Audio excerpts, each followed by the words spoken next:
Nu la feti sub obloane,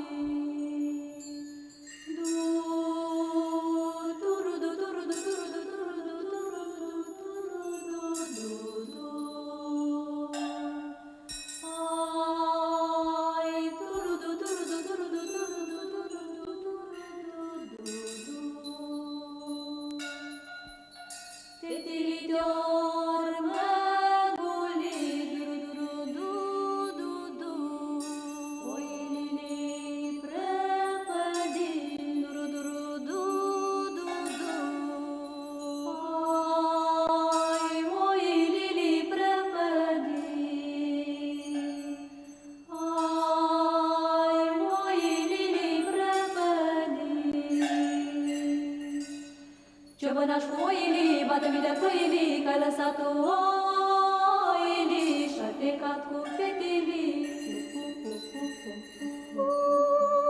Și-ai plecat cu fetilii, și-ai plecat cu fetilii.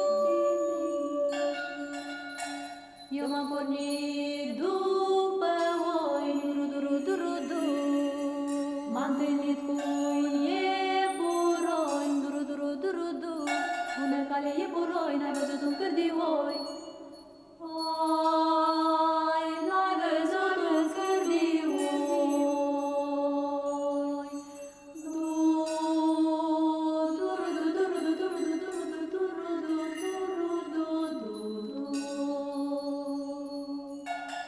Di văzut nu le-am văzut, di păscuțel le-am păscut, prin pârloage tot sărloage, la fântâna lui Iordan, nu mai capte din cârlan, la fântâna lui Gheorghiț, nu mai capte din căpriț.